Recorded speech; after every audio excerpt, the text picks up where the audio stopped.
Well, first of all, thank you all for inviting us today. I was saying to Chris on the way over, this I know is going to be a really well-informed group, so it remains to be seen how much we'll actually educate you on things, but because I feel like y'all probably know quite a bit. But anyway, we're gonna run through some things today, and hopefully it sparks discussion and that sort of thing. So, to give you some background on the two of us, we are both from Granbury, which is about 45 minutes southwest of Fort Worth. We grew up there. We had moved away for quite a few years, and in 2008, our kids were little, and we had been out of state, so we decided we would move back to Granbury.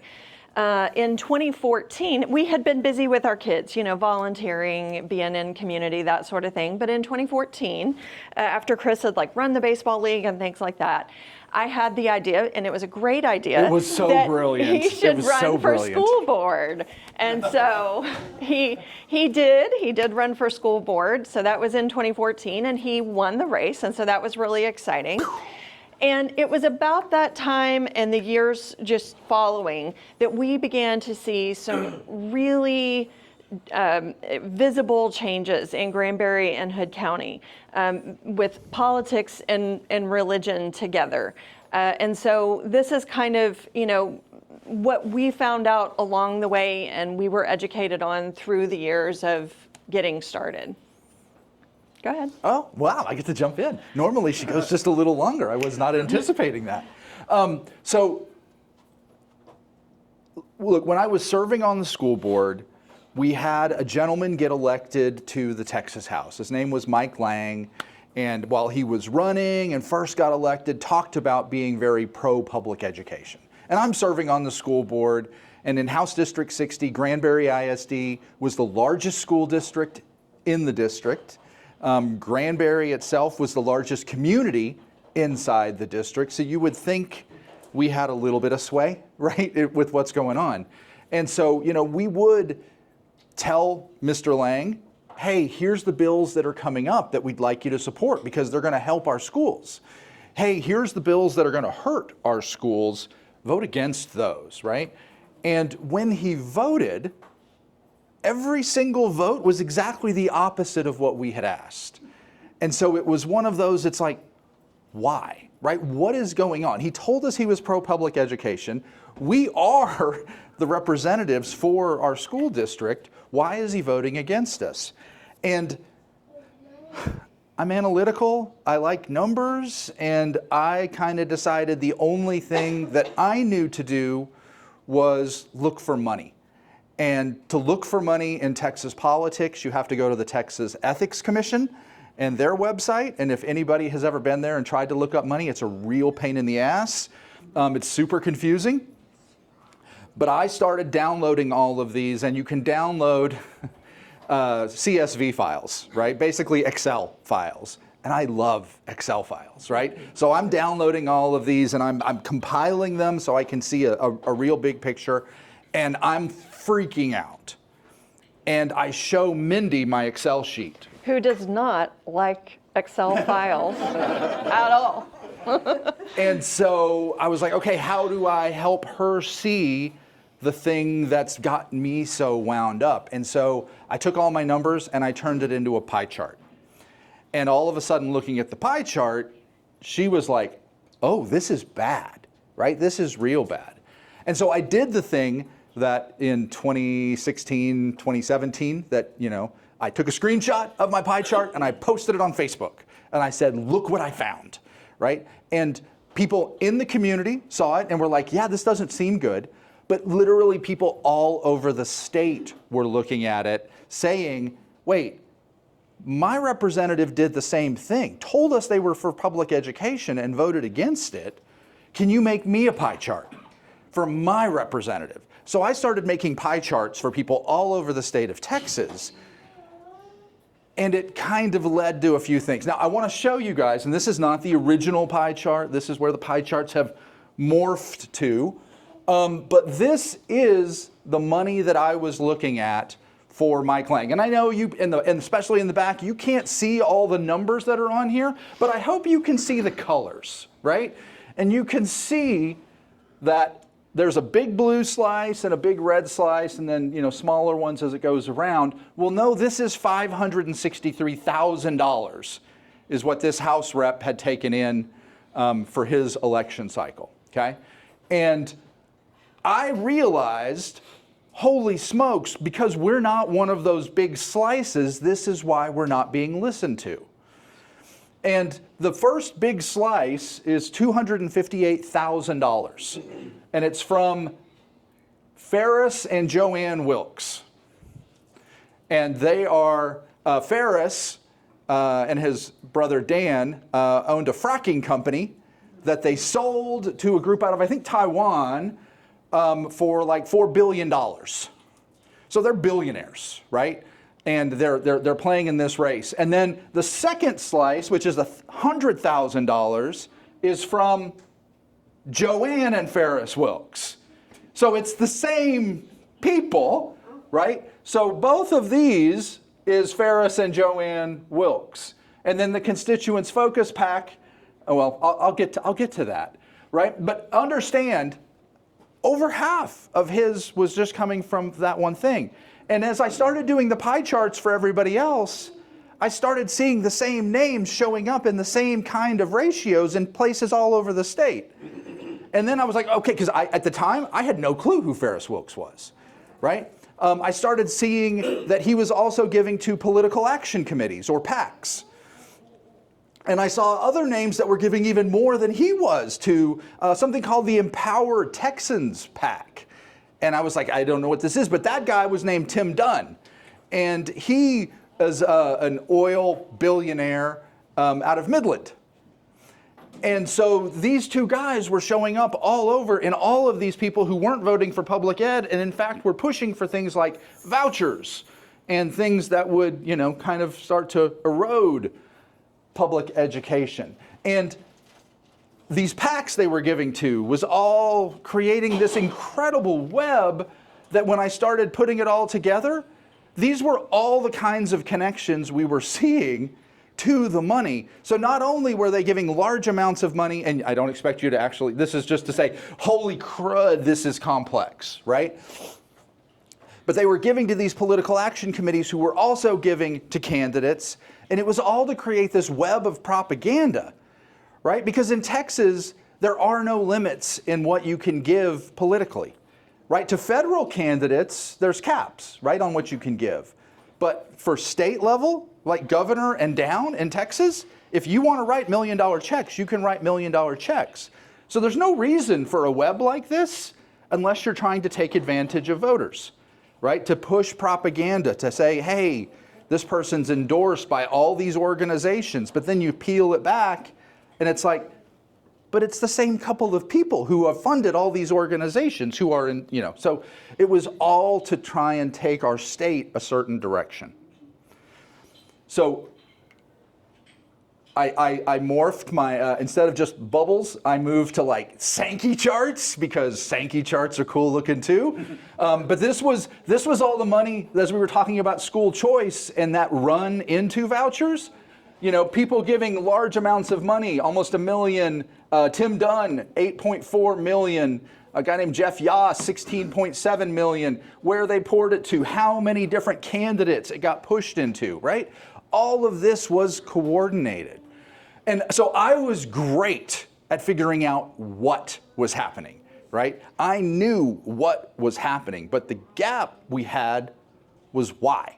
Why are these people doing this? And to give you a little more background on some of the things that we had seen happening, in 2015, we had a book ban challenge at our county library, because in Hood County, we just have a county library. We don't have a city library like Fort Worth does. And we had a mom who miraculously found these two very sweet LGBT affirming books that were in the children's section.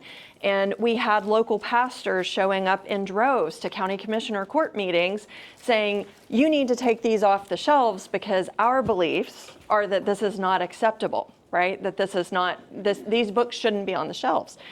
So there was that. We had some voter engagement events happening in town. Rafael Cruz, who is Ted Cruz's father, and David Barton, who runs a wall builders organization out of Aledo, Texas. They were coming to town with other folks. We had the head of the National Pastor Council come to town to tell our Chamber of Commerce that they needed to support the bathroom bill when that was running through. So there were lots of these kind of things happening that we were like, we've never seen this before, where it's really anchored in this religious bent on why people need to support something or not support something. And so I started digging into that why.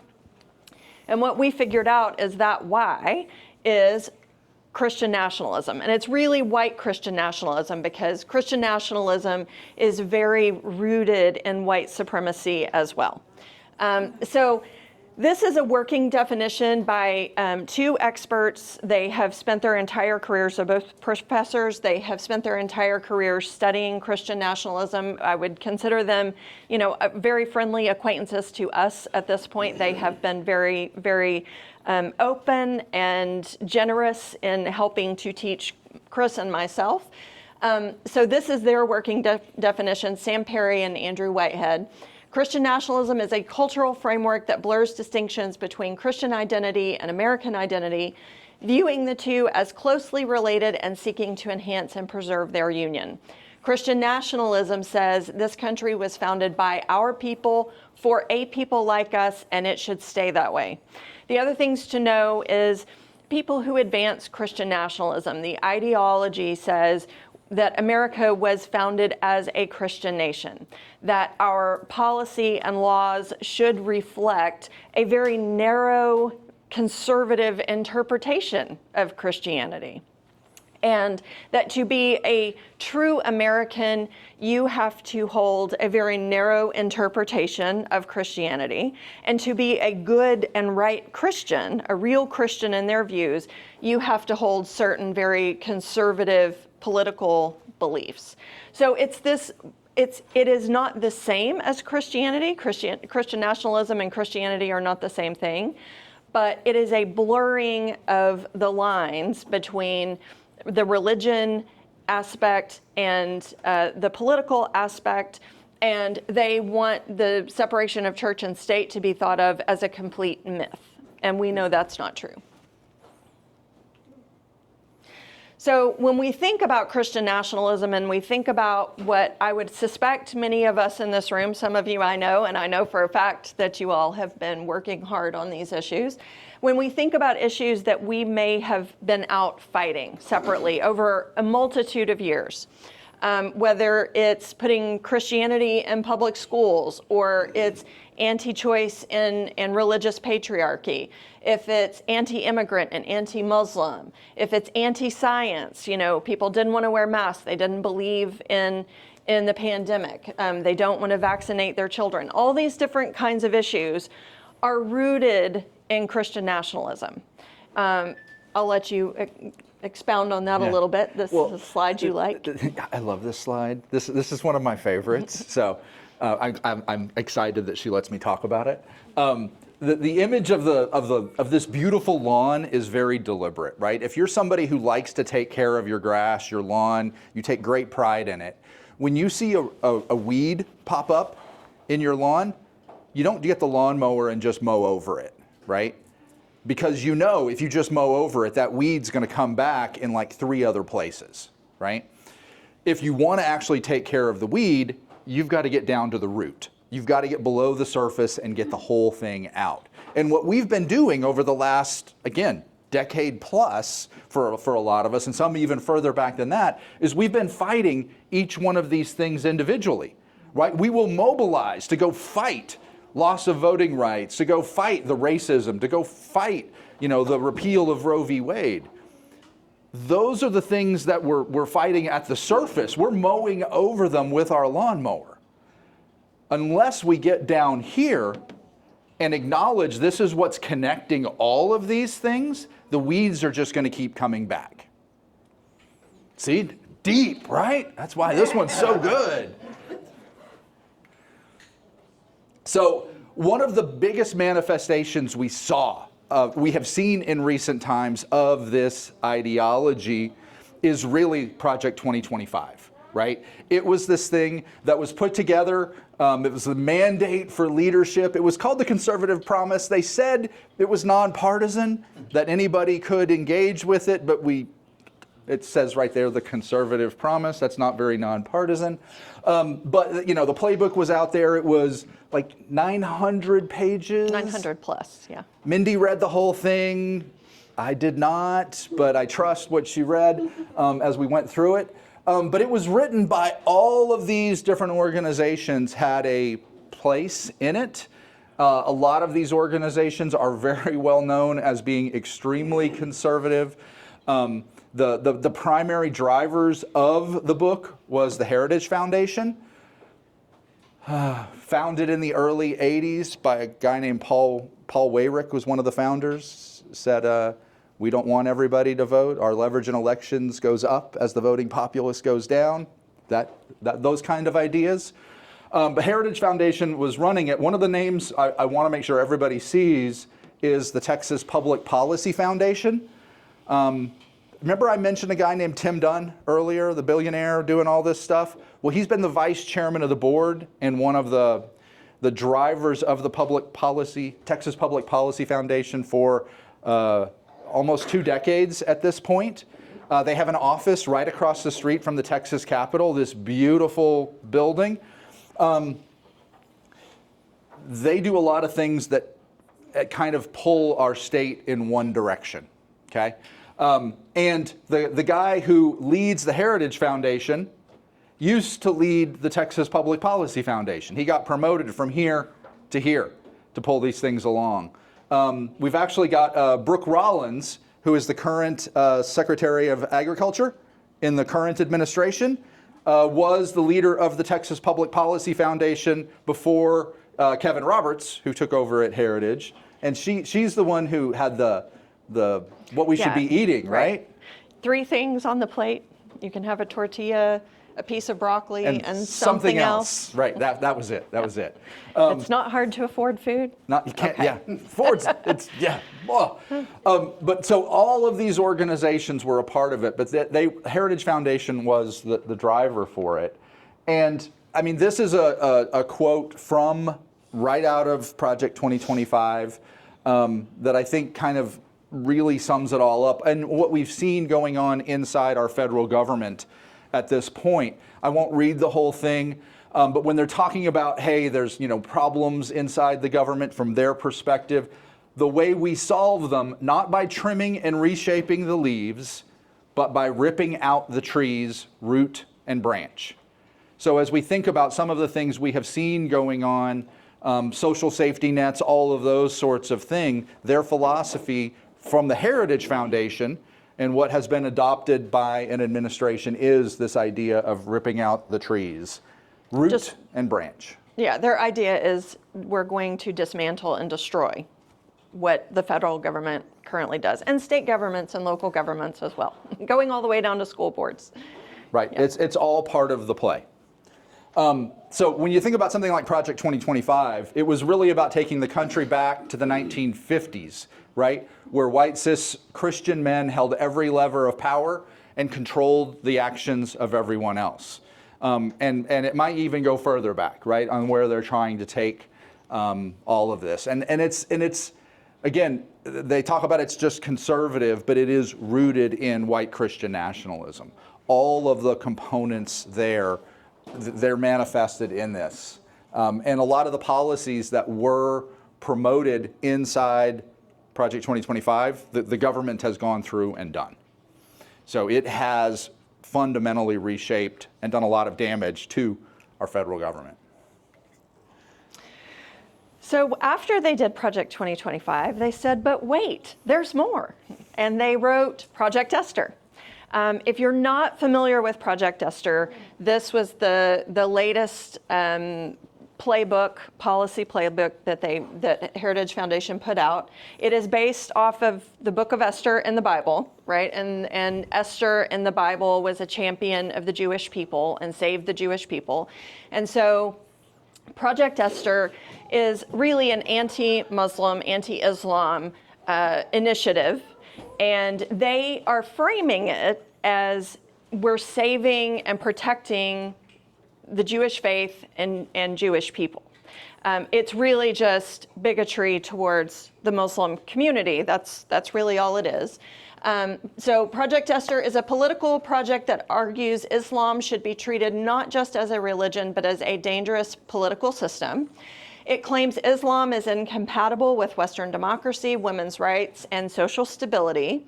And the project promotes the idea that Muslim communities require extra monitoring, limits, or intervention to protect society.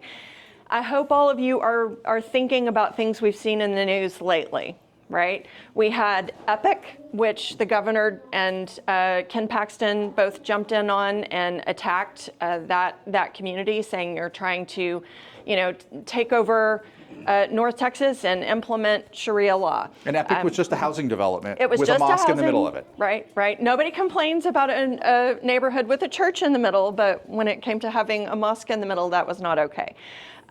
We had the imam who was renting out the water park, right?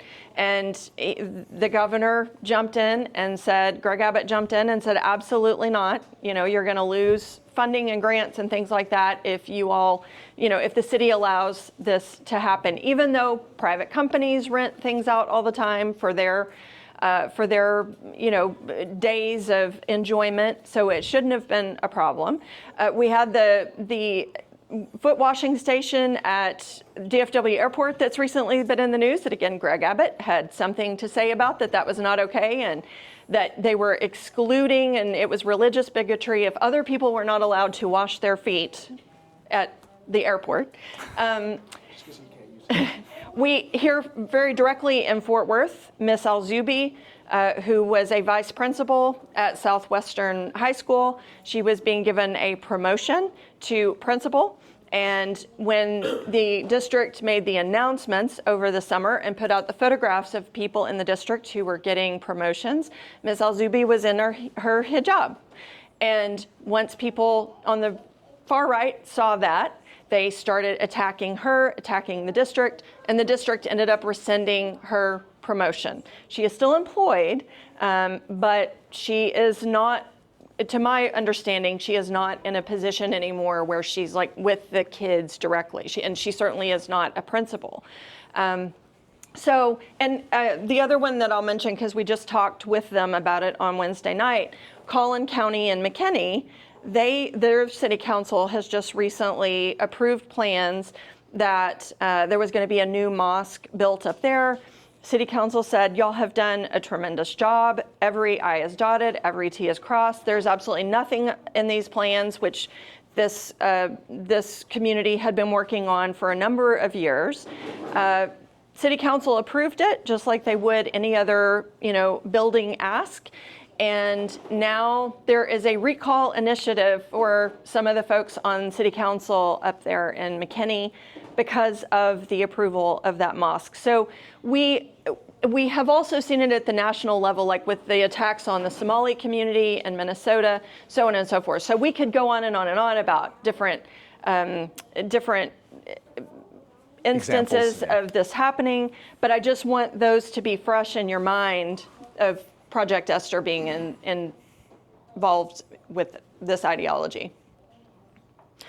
Project Esther is promoted by right-wing policy groups and activists closely connected to Christian nationalist and socially conservative movements, and the project is amplified through think tanks, conservative media, and political networks that focus on culture war issues. It encourages the fear of Muslims as a group, not just concern about extremism, because we know that there is Christian-based religious extremism that we are all seeing, and that doesn't ever seem to be a problem for these folks. It provides intellectual cover for discriminatory laws and policies, some of which we just talked about. It shapes how Islam is talked about in politics, media, and public institutions. Project Esther pushes the idea that Islam itself is a problem and that the belief has real consequences. It is religious bigotry, and that is what these people are doing. So on top of Project 2025, be aware of Project Esther and know that when you see it. Yeah, so when you hear it, right, you hear Greg Abbott or others talking about it, know they're just following the playbook, right? And one of the things that is important to understand is this idea that, you know, these folks who practice Islam need extra monitoring, right? When you think about flock cameras and everything else that are watching all of what we have going on, look, it is part of creating this idea of a surveillance state. And today they are pointing it at those who believe Islam, right? And our Muslim beliefs. It is not a dramatic leap of logic to say once we say as a country or whatever that that's okay, that they don't pick the next group who becomes the out group that they are going to focus on. We have seen this, you see it happen over and over again in the target just moves. Once they get what there's no sating it, right? It is one, once they've got what they need, they move to the next thing to take more.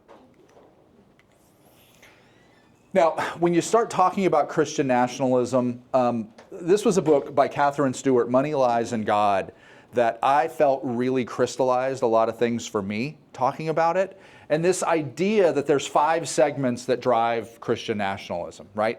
Everybody is not playing at exactly the same levels, doing the same things. You've got funders, right? And in a lot of cases, the funders believe that destroying democracy is a way of creating wealth for themselves, right? And some of them will be doing it in this name of this faith thing, but others are doing it just because they can believe they can make a ton of money. And we have seen the grift, the money rolling in and enriching some of these people. People like Tim Dunn, right, are funders of this movement and what's going on, but there's people just like him all over the country.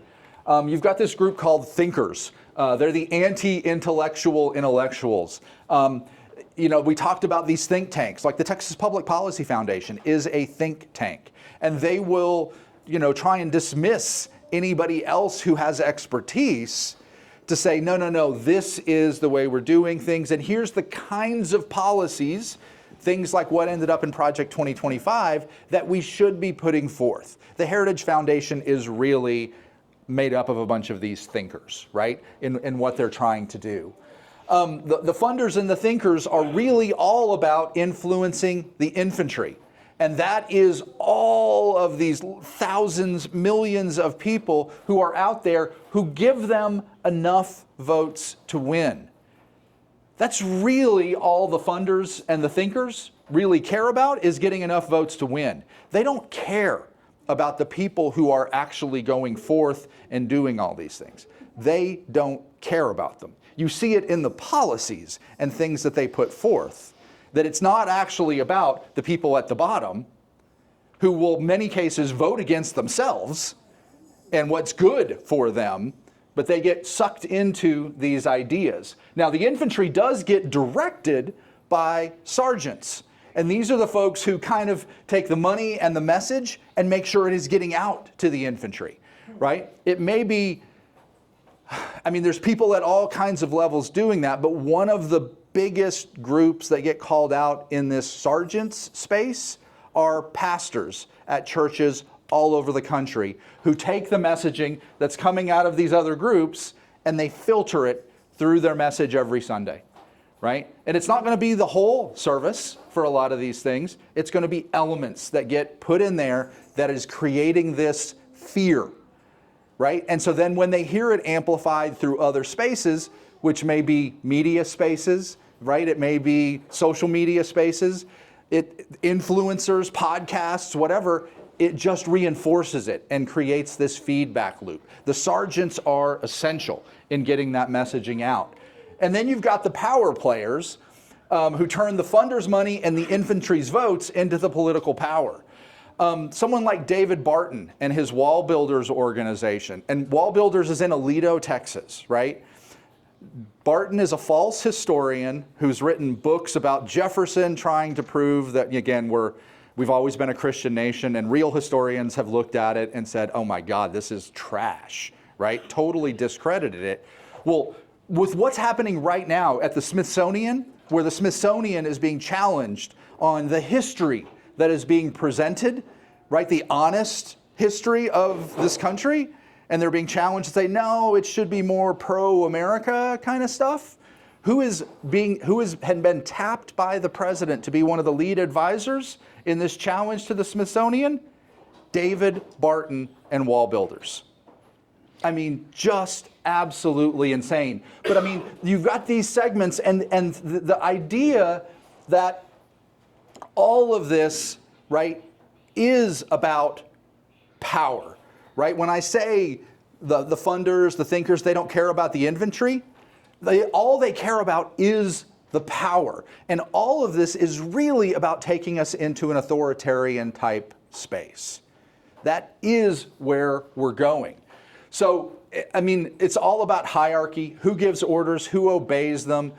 They'll cloak all of this in moral and patriotic terms, right? They'll put that out there, but the underlying motivation is always the same. It's control over others, and what changes is the justification for it. So this is one of the things that, you know, I put together myself to really understand how these things play. Because we'll give these presentations and they'll say, well, what about this person, right? Why are they doing it? What about this person? Why are they doing it? And when you get down to it, the motivations may be different for the people who are engaging with this. And the big drivers, and in the name of the presentation, are money, bigotry, and religion, right? Those are the reasons people get involved with this white Christian nationalism, authoritarian type push. And when you're talking about the money, authoritarianism has always had the financiers, those with money who want even more, the people and institutions who see opportunity in control. So there may be people who come into this just for money, right? But there are also people who come in because they are absolutely bigots, and nothing fuels an authoritarian movement like fear and resentment, right? Racism, xenophobia, homophobia, even patriarchy get folded into this section. So when people are angry, you can turn them into a weapon. And then the last one is religion. And religion, when weaponized, gives something that no propaganda or police force alone can achieve: moral justification. I'm doing this because my faith told me I had to. So it transforms cruelty into duty and power into virtue. And each one of those things individually bring people in.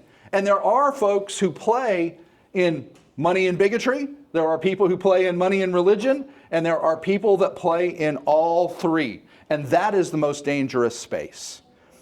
And that is what really is driving a lot of what we see happening in our country. It's the people right here in the middle taking us all kinds of crazy places.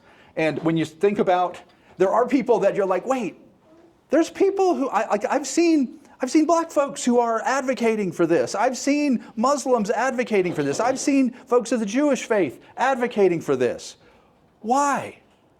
Because it's eventually the leopards are going to eat their faces too, right?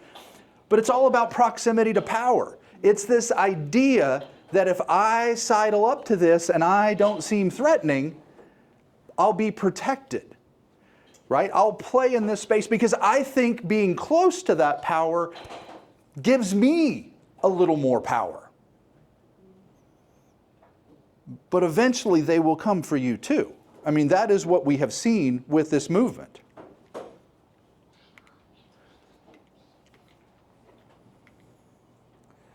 So, to close, because I think we're right about on time, right? Fine. Thank you. Where do we go now? So when you see a movement that's invoking God while it's demonizing minorities and enriching the few, we're not talking about patriotism. We're not talking about faith. This is the anatomy of authoritarianism. And if we really want to stop it, first we have to see it clearly. Right? So many of us, Mendi and I included when we got started, we were rolling through our lives so concerned with everything we already had in front of us that it took some dramatic things happening for us to go, wait a minute, what the heck is happening around us, right? So seeing it is that first step you have to go through. you have to be able to name it honestly. And it's white Christian nationalism. And that took us a bit to get through and figure out. And I want to interject on that just a little bit, that as over the years, as we've had this conversation with people, there are a lot of people that want to say, well, let's don't say that. Let's just say it's religious extremism. And that's really just not it, right? That is not it. This that we're talking about, the folks and the ideology that are trying to implement and impose this thought process on all the rest of us through policy and government, it is Christian nationalism. It's not a different group, right? It is not a different faith. So faith tradition that's being mixed into the politics on it. So we do have to be honest and name it what it really is. Once you've done those two things, now you're actually ready for the fight, right? We're not just mowing over weeds anymore. Now we're actually ready to go out and do the work that we need to. So that means we're challenging not just the tyrants at the top, because they're not just at the very top, right? We see them here in our community as well, right? We see folks like Tim O'Hare. We see folks, you know. We have the Ten Commandments on the lawn at our courthouse. Right? Because of white Christian nationalism, right? But also the collaborators who lend them credibility. This includes media figures who sanitize them, donors who bankroll them, and voters who mistake cruelty for strength. Right? So it does take all of us starting to stand against this. And one of the things I like to say is, you know, when we started pushing back, we started getting noisy, people looked at us like we had three heads, right? What are you talking about? And it was pretty lonely, right? When it was just our voices trying to raise up into this space. But as we continued to talk, other voices started coming into this, right? So once we had 2, 3, 4 voices, now we were starting to harmonize a little bit, and we felt like we had some community. And once you get enough voices, if you got all the voices in this room walking out together, making noise, it's hard to ignore. When you see groups showing up in places like Commissioner's Court en masse, when they're trying to reduce voting locations, and the voices show up en masse to push back, it is hard to ignore. Those are the spaces we have to get comfortable being uncomfortable. And knowing that you're not doing it by yourself, you're arm in arm with other people. That's where we find our strength. Because nobody's coming to save us from any of this. We are the people, right? That's it. It's us. We're the Calvary. So we have to do this together.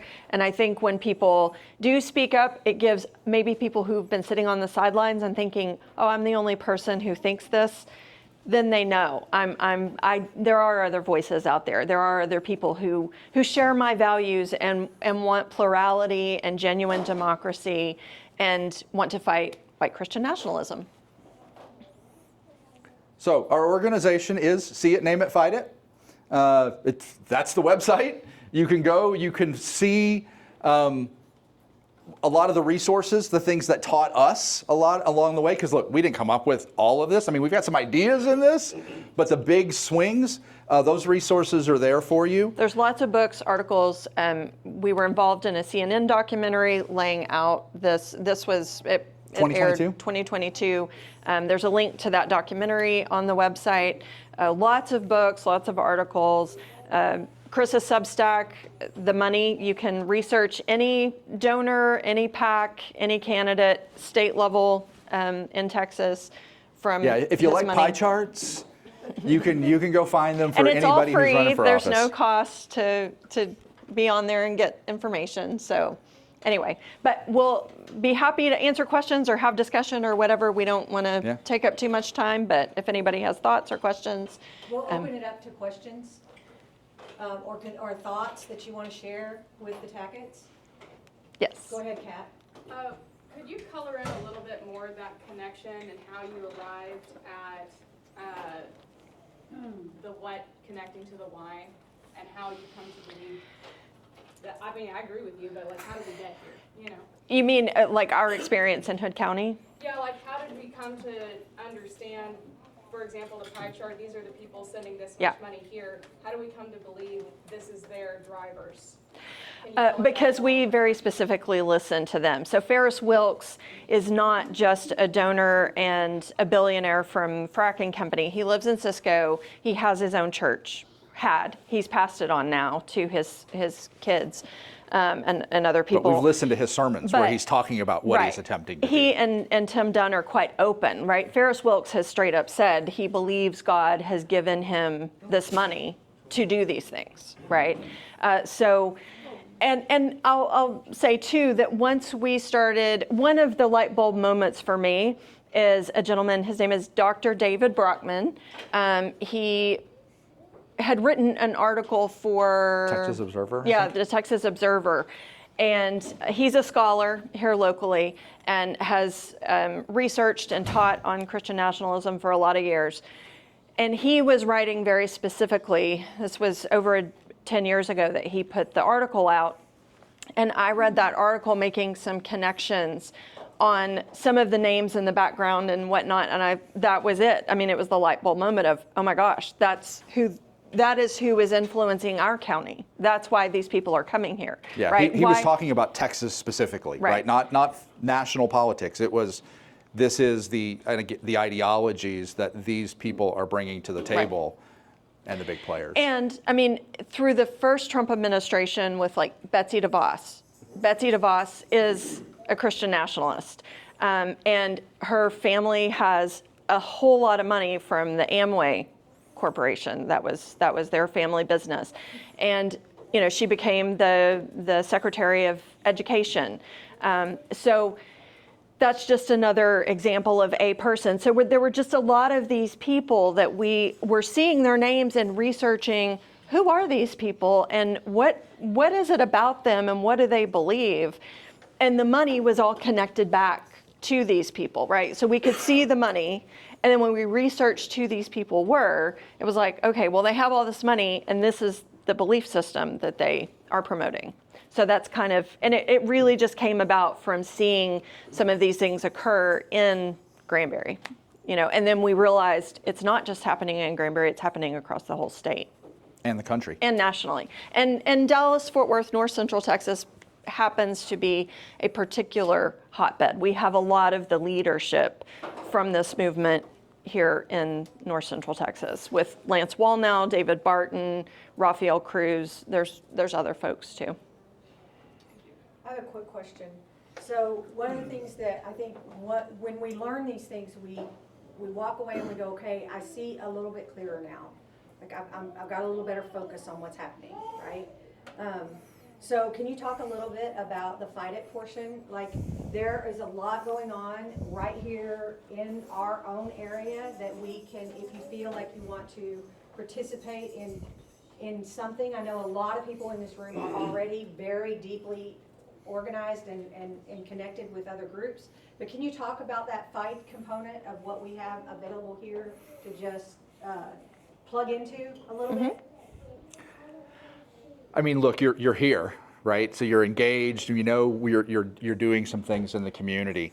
You know, some of the easiest spaces is, look, follow some of us who are making noise on social media and be comfortable sharing some of those things into your own spaces, right? A lot of times people seeing those things come across their feed, if it's coming from somebody they know, they are more likely to slow down and take a look at it. And a lot of people don't know some of this is happening, which is crazy to think that how could you not know? But there's still a lot of people that don't.